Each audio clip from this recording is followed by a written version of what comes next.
अस्सलामुअलैकुम गाइस। तो जैसा कि आप जानते हैं कि आज के दिन हम क्या करने वाले हैं, ये मेरा पहला व्लॉग है। तो पहले व्लॉग में सबसे पहले मैं आपको अपना इंट्रोडक्शन करवाऊंगा। मेरा नाम अब्दुल रहीम मुस्तफ़ा, और इसके अलावा मैं ये फ़र्स्ट व्लॉग बना रहा हूँ अपनी प्रोफाइल पे। मैं पहला व्लॉग मतलब अपने अकाउंट पहला व्लॉग अपलोड करूँगा। एंड आज के दिन हम क्या क्या करने वाले हैं वो मैं आपको बताऊंगा कि आज के दिन में हम करने क्या क्या वाले हैं। तो आज के दिन में हम करने वाले हैं सबसे पहले अपना बैग सेट। एंड अब देखिए मैं कहीं पे अपना कैमरा फिट कर लूँ। कहाँ पे करना चाहिए कैमरा फिट? यहाँ पे करना चाहिए। नहीं, यहाँ नहीं, यहाँ से सही है ना? ये ठीक है। तो आज सबसे पहले हम अपना बैग सेट करेंगे। बैग सेट करने के लिए हमारी नोटबुक्स हमारे पास हैं। एंड हम अपनी कापियाँ बाहर निकाल लेते हैं। हमारे रजिस्टर्स, बुक्स वगैरह सब बाहर निकाल लेते हैं और अपने बैग को अगेन सेट करते हैं। काफ़ी टाइम हो गया जब से स्कूल से छुट्टियाँ हुई हैं, तो हमने अपने बैग को सेट बिल्कुल नहीं किया। हमने इसमें से यार मेरी वॉच सब कुछ मेरे बैग में बिखरा हुआ है। मेरे कैलकुलेटर एंड करते हैं आहिस्ता आहिस्ता।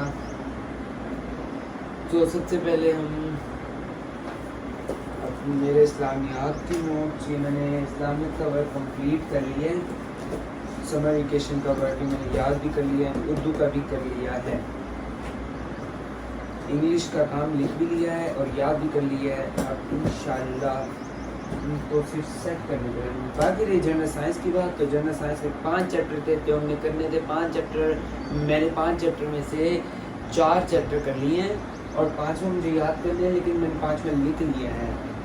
और इस्लामियात और तर्जुमा कुरान ये भी मेरी टोटली कंप्लीट है। एंड मैं इसको बैग को इसमें सेट कर देता हूँ, बैग में रख देता हूँ इनको। ये इंग्लिश की बुक भी नहीं है, तो इसके साथ में मैं अपना रजिस्टर भी रख देता हूँ। रजिस्टर ये मेरा बिल्कुल नया है, इस पर भी मैंने कुछ भी नहीं लिखा। तो ये मेरा नया रजिस्टर है, इसमें फर्स्ट में रख देता हूँ। एंड उसके बाद मेरी नोटबुक है ये जनाब, ये मेरी इंग्लिश की है। ये मेरी इंग्लिश की नोटबुक मैंने इसको कंप्लीट किया था अपना समर वेकेशन का वर्क। एंड अब चलते हैं इस्लामिक का काम भी मेरी नोटबुक तो कंप्लीट है।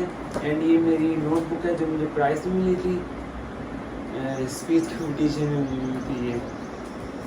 और ये भी मुझे कंपटीशन में मैंने विन की थी, और बाकी ये स्कूल से इशू करवाई थी। ये किस चीज़ की है? उर्दू की मेरी है। उर्दू को नीचे रख देते हैं। ये है मेरी जनरल साइंस की, एंड ये है मेरी एक्स्ट्रा मैथ की, जिसके ऊपर मैं मैथ का वर्क किया करता हूँ। एंड अब इसको रख देते हैं। ये मेरे पेन वगैरह बिल्कुल ठीक चलेंगे। एंड इसी तरीके से मेरी सारी चीज़ें बाकी हैं। तो सबसे पहले मैं अपनी नोटबुक इधर रख देता हूँ, और मुझे याद किस चीज़ का करना चाहिए, मुझे याद कर लेना चाहिए। सबसे पहले इंग्लिश याद कर लेनी चाहिए।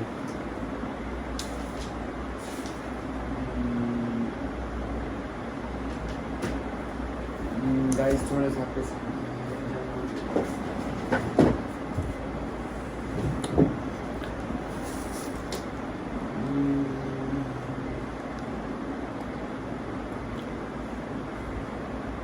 डेली फीवर में सबसे पहले क्या करना है, हमने देख लेते हैं कि हमारा चैप्टर। अच्छा, इसके अलावा मैं आपको एक और बात बताता हूँ। ये जो भी पढ़ने वाले स्टूडेंट्स होते हैं मेरी तरह, उनको मैं सबसे पहले ये बताना चाहूँगा कि जब हम हमारे मतलब हम एक क्लास में प्रमोट हो जाते हैं, तो उस टाइम में अगर हमने अपनी नोटबुक्स को देख के मतलब बुक्स को, टेक्स्ट बुक जो थी हमारी, उनको देख के हम अपने पूरे साल का एक मतलब शेड्यूल बना लेना चाहिए हमें ना, ताकि हम उस शेड्यूल के मुताबिक अपना काम करते रहें आहिस्ता आहिस्ता, स्लो स्लो। अब सबसे पहले मैंने अपनी इंग्लिश की बुक उठाई तो मैं देख रहा था कि मेरे इंग्लिश के चैप्टर हैं जनाब, मेरे इंग्लिश के टोटल चैप्टर 11 हैं। तो ये 11 चैप्टर हैं विद एक्सरसाइज, ये 11 चैप्टर करने हैं। अब मैंने इनका शेड्यूल ये बनाया था, 11 चैप्टर हैं और क्लासेस स्टार्ट हुई थी आई थिंक अप्रैल में स्टार्ट हुई थी। हाँ जी, अप्रैल, मई, जून, जुलाई, अगस्त, अप्रैल, मई, जून, जुलाई, अगस्त, सितंबर, अक्टूबर, नवंबर, दिसंबर एंड जनवरी। मतलब 9 से 10 महीने हमारे पास अभी भी हैं। 9 से 10 महीनों में हमने अपनी बुक को कंप्लीट करना है। तो इस हिसाब से 9 से 10 महीनों में हमें बाकी सब्जेक्ट्स को भी साथ लेके चलना पड़ता है और इन सब्जेक्ट्स को भी साथ लेके चलना पड़ता है। और इसके अलावा मैंने इंग्लिश, साइंस और बाकी के सारे सब्जेक्ट्स को मद्देनज़र रखते हुए अपने इंग्लिश के मतलब हमें सबसे ज़्यादा टाइम जो देना पड़ता है ना, वो देना पड़ता है इंग्लिश, मैथ और इंग्लिश ये वो सब्जेक्ट्स हैं जिनमें मतलब इजीली हम मतलब नहीं कर सकते, जो इजीली हम बाकी सब्जेक्ट्स में कर सकते हैं, इन सब्जेक्ट्स में हम नहीं कर सकते। तो इसलिए हमें इन सब्जेक्ट्स को टाइम देना पड़ता है।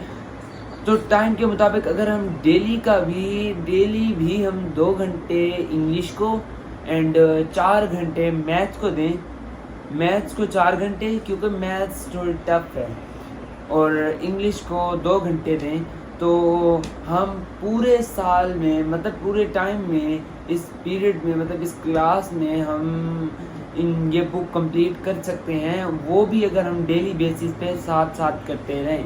मतलब अक्सर ये होता है कि हम ना जब स्कूल से काम मिलते हैं, स्कूल से अक्सर काम मिलता है तो हम नहीं करते, काम स्किप कर देते हैं। हम कहते हैं कल करेंगे, परसों करेंगे, वो काम जमा होता बहुत सारा हो जाता है। जब पेपर्स आते हैं तो हम परेशान हो जाते हैं कि अब हमने कैसे करने हैं।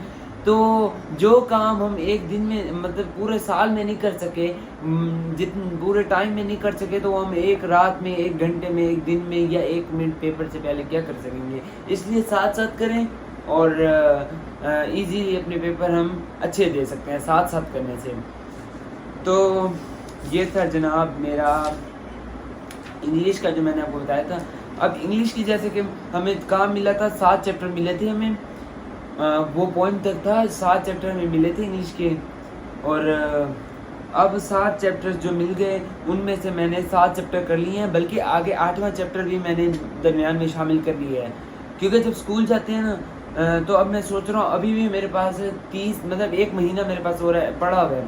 तो इन दिनों में अब मैं सोच रहा हूँ कि मैं 9वां और 10वां चैप्टर मतलब 10 चैप्टर 8 से लेके 10 चैप्टर 8, 9, 10 ये भी 3 कंप्लीट कर लूँ तक। क्योंकि हम स्कूल जाते हैं ना तो ये होता है जब हम स्कूल में पढ़ते हैं तो स्कूल में अक्सर औकात ऐसे इवेंट्स आ जाते हैं जिनमें हमारे 1, 2 दिन, 3 दिन ज़ाया हो जाते हैं, स्पोर्ट्स आ जाते हैं, और इसी तरीके से बहुत से हमारे मतलब दिन जो है ना वो इन्हीं चीज़ों में चले जाते हैं। तो अगर हम पहले हमने पढ़ा हुआ होगा तो हम उनके साथ अगर नहीं भी पढ़ेंगे, मतलब कुछ दिन स्किप हो जाते हैं, तो उसमें हम अपनी तैयारी और अच्छी कर लेंगे। इसलिए इंग्लिश का मैंने अब 7 चैप्टर कंप्लीट करने हैं और 8वां देखता हूँ आज 8वां चैप्टर कौन सा है।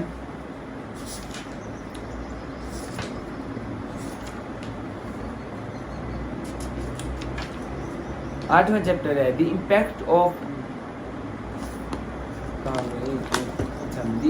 Of globalisation on culture and economy. अच्छा, term after specially discussion about how the world becoming interconnected. Globalization is a process by which countries and economics and culture become interconnected and interdependent through increased communication, trade and exchange of ideas. सही।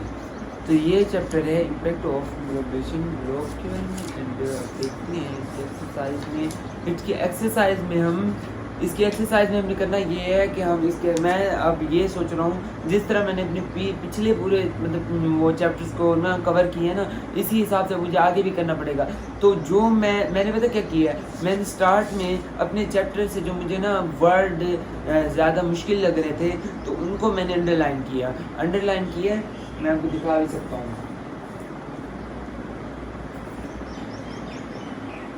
Underline मैंने पिछले जब किए, मैं आपको दिखाता हूँ किस तरीके से अंडरलाइन किए हैं।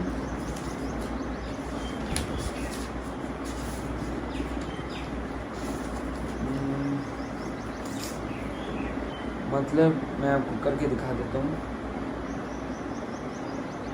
जो वर्ड मुश्किल होते हैं उनको हमें चाहिए कि हम अंडरलाइन कर लें।